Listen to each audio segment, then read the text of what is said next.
In November 2022, a wave of relief swept across Ethiopia, touching cities and remote villages alike. After 2 years of relentless conflict, the nation finally glimpsed the possibility of peace. Families who had spent months in fear and uncertainty dared to hope again, and the streets of Addis Ababa buzzed with cautious optimism. The brutal war had left deep scars, homes reduced to rubble, communities torn apart, and countless lives lost or uprooted. In Tigray and beyond, the devastation was visible everywhere, a stark reminder of the conflict's heavy toll. But in Pretoria, South Africa, leaders from both sides came together, setting aside their differences to sign a historic agreement. The Pretoria Agreement was more than just a ceasefire. It was a promise of a new beginning for a nation long divided by ethnic tensions and political strife. The world watched as hands met over the document, hoping this moment would mark a turning point. For the people of Tigray, the agreement brought hope for desperately needed food and medicine, and the chance to reunite with loved ones, separated by years of siege and isolation. Aid convoys began to roll in, and families embraced for the first time in months, their faces etched with both relief and uncertainty. For the federal government, the end of fighting offered a rare opportunity to shift focus from war to rebuilding shattered infrastructure and restoring trust. International observers and diplomats applauded the African Union's role in brokering peace, hailing it as a triumph of African-led diplomacy and negotiation. Yet, beneath the celebrations, the fragility of peace was unmistakable. Disputed territories remained flashpoints, and the presence of armed patrols served as a reminder that old wounds and unresolved grievances still lingered. Many wondered if the agreement would hold, or if violence might return. The real challenge lay ahead, transforming signatures on paper into lasting peace on the ground. This would demand compromise, dialogue, and unwavering political will from all sides. Leaders would need to build trust, address grievances, and ensure that all communities felt heard and included in the nation's future. Ethiopia's future now hung in the balance. The fragile hope born in Pretoria could become the foundation for genuine reconciliation, or fade away if old divisions returned. For millions, the promise of peace was not just a political milestone, but a chance to rebuild lives and imagine a brighter tomorrow. The cessation of hostilities agreement, signed after months of intense negotiations, laid out a comprehensive roadmap for peace in Ethiopia. This historic deal was the result of painstaking diplomacy, with both sides making difficult concessions to end a devastating conflict that had torn communities apart and left thousands displaced. The agreement was not just a document, but a symbol of hope for millions longing for stability and normalcy. At its core, the deal called for a permanent end to all fighting, the disarmament of Tigrayan forces, and the restoration of federal authority throughout the Tigray region. This meant that all armed groups would have to lay down their weapons, and government institutions would return to areas that had been cut off for years. The process was designed to be gradual, but irreversible, ensuring that peace would be sustainable. Another crucial pillar of the agreement was the immediate restoration of humanitarian aid and essential services. This included reopening banks, restoring electricity and communications, and allowing food and medical supplies to reach those in desperate need. For many families, this meant the difference between life and death, as basic necessities had been scarce for months. The deal also demanded the withdrawal of all foreign and regional forces, including Eritrean troops and Amhara militias, from Tigray. The fate of disputed territories was left unresolved, to be addressed through future political negotiations.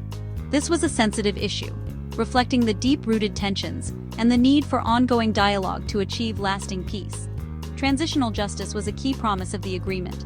There would be accountability for atrocities committed during the conflict, with mechanisms for truth, reconciliation, and justice. The deal also opened a path for the TPLF to rejoin national politics, aiming to heal divisions and rebuild trust between communities and leaders. In essence, Tigray would lay down its arms and re-enter Ethiopia's political fold in exchange for security guarantees and the lifting of the crippling siege. This was a monumental step, signaling a willingness to move forward together and rebuild what had been lost. The agreement was ambitious and far-reaching, but its ultimate success would depend on the trust, commitment, and follow-through of all parties involved. Only time would tell if this fragile peace could hold, and if Ethiopia could truly begin to heal. In the months after Pretoria, real progress was visible. The guns fell silent, and humanitarian convoys reached starving communities.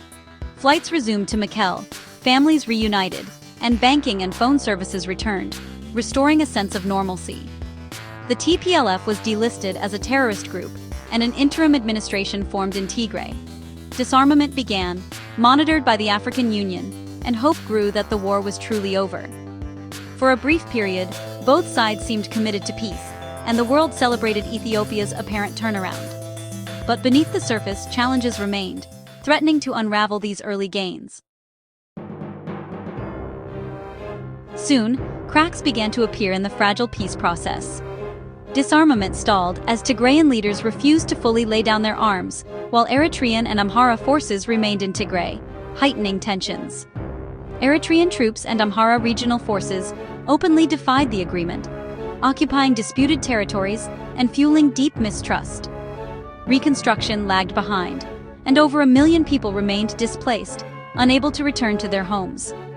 Humanitarian aid slowed as donor fatigue set in, deepening the region's suffering and sense of abandonment. Each side blamed the other for failing to honor commitments, and the spirit of cooperation quickly faded away. The blueprint for peace remained on paper, but the political will to implement it was rapidly crumbling. As the deal faltered, political divisions deepened in both Tigray and Addis Ababa. The TPLF split into rival factions, paralyzing Tigray's interim administration and creating a power vacuum. The federal government was accused of exploiting these divisions, sidelining hardliners, and revoking the TPLF's legal status. Meanwhile, Ethiopia's alliance with Eritrea collapsed, and shifting regional loyalties further destabilized the situation. Accusations of bad faith flew on both sides, with each blaming the other for the peace process's failures. With no functioning partnership, the mechanisms for resolving disputes broke down. The Pretoria Agreement was left in limbo, its future uncertain. Ordinary Tigrayans continued to suffer as peace stalls. Many remain dependent on aid, with hunger and poverty still widespread. Infrastructure is in ruins. Hospitals, schools, and clinics remain unrepaired, and public services are patchy at best. Children's education is disrupted, and a generation faces an uncertain future. Justice for wartime atrocities remains elusive, with no credible accountability process in place. The lack of justice and basic services breeds despair and undermines reconciliation. Recent clashes and suspended flights have revived fears of renewed conflict. For many, peace feels like little more than the absence of war, not a return to dignity or hope. By early 2026, Ethiopia's peace process stands at a critical crossroads, with the hopes of millions hanging in the balance. The country, still bearing the scars of recent conflict, faces a pivotal moment that will determine its future for generations to come. The decisions made now will echo far beyond the borders of Ethiopia, shaping the stability of the entire Horn of Africa. Fresh clashes erupting in contested regions and the suspension of flights across key routes signal a rapid and alarming deterioration. These developments threaten to unravel the fragile progress achieved so far, casting a shadow over the peace process and raising fears of a return to widespread violence and instability. The choice facing Ethiopia is stark and urgent: allow the hard-won peace deal to collapse, risking renewed bloodshed and deepening divisions, or take bold, decisive action to salvage the process and chart a new course toward lasting peace and reconciliation. This means not just promises but concrete steps: verified withdrawal of Eritrean and Amhara forces from disputed areas, a credible and transparent disarmament plan for all armed groups, and international monitoring to ensure compliance and build trust among all parties. Equally vital is the launch of an inclusive political process to address the status of disputed territories, giving voice to local communities and ensuring that their concerns and aspirations are heard and respected at the negotiating table. Justice and reconstruction must be prioritized, with urgent efforts to rebuild shattered towns, restore essential services, and provide humanitarian aid. Only by addressing the root causes of conflict and giving people a real stake in peace can Ethiopia hope to break the cycle of violence. Now more than ever, leaders must rise above political squabbles and personal ambitions. They must fulfill their responsibilities to the people, demonstrating unity, vision, and the courage to make difficult compromises for the greater good. The promise of the Pretoria Agreement, once a beacon of hope, now hangs by a thread. Its survival depends on the willingness of all sides to honor their commitments and keep the spirit of peace alive. Only through courage, compromise, and a shared vision for the future can Ethiopia prevent the rope from snapping and ensure that hope triumphs over